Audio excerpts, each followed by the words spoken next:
मी व माझे सर्वच सहकारी आपले शुभेच्छा देण्यासाठी आवर्जून इथे उपस्थित आहे.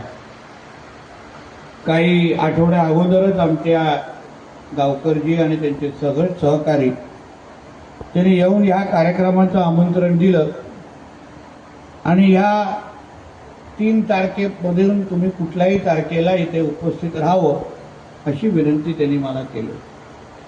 त्यांचा जास्त आग्रह 3 मेचा होता, पण उद्या माझ्या मुंबईमध्ये अतिशय महत्त्वाचा एक कार्यक्रम असल्यामुळे मी त्यांना विनंती केली की मी 2 तारखेला उपस्थित राहतो.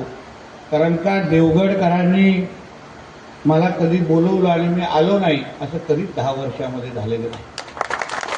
आणि म्हणून आपण या अतिशय महत्त्वाच्या धार्मिक अशा कार्यक्रमाच्या निमित्ताने इथे उपस्थित आहोत. आमचे सूत्रसंचालन करणारे साईनाथ गावकर भाषण करत असताना, विचार मांडत असताना आपल्या सगळ्यांची भावना त्यांनी आपल्या विचाराच्या माध्यमातून माझ्यापर्यंत पोहोचवलेली आहे की एवढं चांगलं आपण एक देवस्थान आपण इथे उभारलेलं आहे. योगदान मोठ्या प्रमाणामध्ये मुंबईपासून सिंधुदुर्ग देवगडपर्यंत मिठमुंबरीपर्यंत सगळ्याच जणांनी आपल्या आपल्या पद्धतीने या देवस्थानाला आपण योगदान दिलेलं आहे. आपल्या सगळ्या जणांची इच्छा आहे की ह्या मंदिराला देवस्थानाला क दर्जा देऊन या मंदिराचा परिसराचा विकास व्हावा अशा सगळ्या जणांची आपली इच्छा आहे आणि तशी मागणी आपण माझ्याकडे शासन म्हणून माझ्याकडे केलेली आहे. माझ्याबरोबर जिल्हा परिषदचे सदस्य पण आहेत.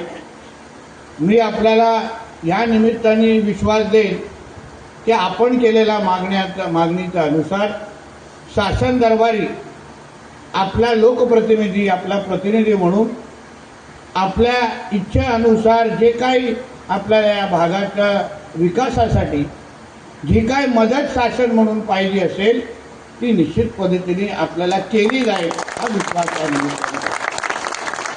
आपण एवढं चांगलं देवस्थान इथे बांधलेलं आहे. साईनाथच्या म्हणण्याप्रमाणे एकदम समुद्राकाठी असलेलं हे देवस्थान आहे. आपण त्या सुशोभीकरणासाठी क दर्जासाठी माझ्याकडे मदतही मागतात, निधीही मागत आहात. पण मी ह्या निमित्ताने सगळे जाणकार लोक आहेत, ज्येष्ठ आहेत इथे, मुंबई मंडळाचे पण लोक इथे आहेत. मी ह्या निमित्ताने आपल्याला विनंती पण करणार आहे. एका बाजूला धार्मिक एवढं महत्त्वाचं स्थळ आहे, पर्यटनाच्या दृष्टिकोनातून हा पूर्ण भाग विकसित होऊ शकतो, पण मंदिराकडे येणारा रस्ता हा थोडी चिंतेची बाब आहे.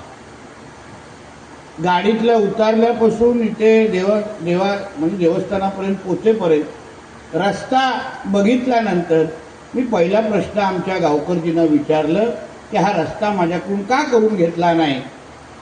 तर ह्याचं उत्तर माझ्याकडे जिल्हा परिषद सदस्यांकडे किंवा गावकऱ्यांपेक्षा इकडच्या राहणाऱ्या ग्रामस्थांकडे आहे. रस्ता करायचा असेल किंवा मंदिराकडे मुख्य रस्त्यापासून मंदिरापर्यंत यायचं असेल तर त्या आजूबाजूच्या लोकांनी थोडी जागा दिली पाहिजे, जेणेकरून रस्ता रुंद करून आपल्याला या देवस्थानाला साजेसा आपण रस्ता बनवण्याची जबाबदारी ही माझी असेल हा विश्वास. आता टाळ्या वाजवणाऱ्यामध्ये अगर ते घरचे लोक असतील तर त्यांनी निश्चित टाळ्या वाजवल्या. आमच्या कोकणाला हा लागलेला तुम्ही शाप म्हणा, आमच्यासमोर फार मोठा प्रश्न असतो की एवढे चांगला देवस्थान बांधलेलं आहे. मला विश्वास आहे मुंबईपासून कोकणापर्यंत सगळीकडे आजचे हे फोटो फिरतील, पण कधी कधी आमचे यूट्यूब किंवा आमचा ऋत्विक आहे ते यूट्यूबवर आहे, जरा रस्ता दाखव रे ऋत्विक मंदिरापर्यंत येणारा. थोडं मला आपल्या रस्त्याकडे येत असताना जे आजूबाजूचे ज्यांची घरं आहेत, ग्रामस्थ आहेत, त्यांना मी लोकप्रतिनिधी म्हणून आपल्या सगळ्यांच्या माध्यमातून विनंती करतो की थोडा जरा ह्या मंदिराच्या देवस्थानासाठी आपण आम्हाला जागा द्या. आम्ही चांगला रस्ता इथे आपल्याला बांधून देतो. मी आहे, आमचे आता पारकरजी पण जिल्हा परिषदेला निवडून दिलेले आहेत, आपले पंचायत समिती सदस्य पण आमचे आहेत.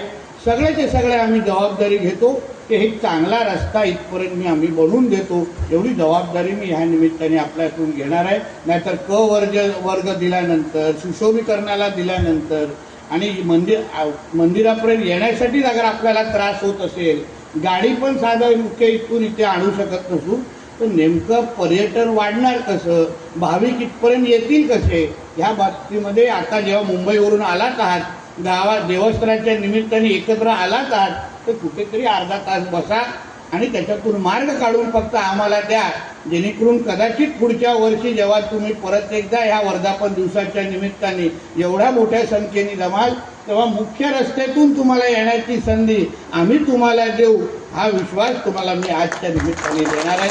परत एकदा मी आता ऋत्विकजी, एवढी माझी घाई ऑलरेडी तुम्हाला सांगून टाकली आहे की तुम्हाला 7-8 मिनटं आहे, संध्याकाळी फ्लाईट आहे. बरोबर, फ्लाईटचे डिटेल देऊन टाकलं नाही. मला भीती होते की संध्याकाळी इंडिगोच्या 47A पालकमंत्री जात आहेत, हेही सांगून टाकतील. म्हणजे आमची अर्धी वाट हे सूत्रसंचालन करणारच लावतात. बसल्या बसल्या सांगतात चला तुला साहेबांना निघायचंय, घाई नसते ते सांगून मोकळे होतात. म्हणून सांगतो तुम्हाला परत सगळ्यांना मनापासून शुभेच्छा देतो. आपण या अतिशय चांगल्या कामाच्या निमित्ताने आम्हाला इथे बोलवलं, एक आपल्यामध्ये सहभागी करून घेतलं. जिल्ह्याच्या पालकमंत्री म्हणून, आपला आमदार म्हणून मी मनापासून आपले धन्यवाद देतो. इथेच थांबतो. जय हिंद, जय महाराष्ट्र.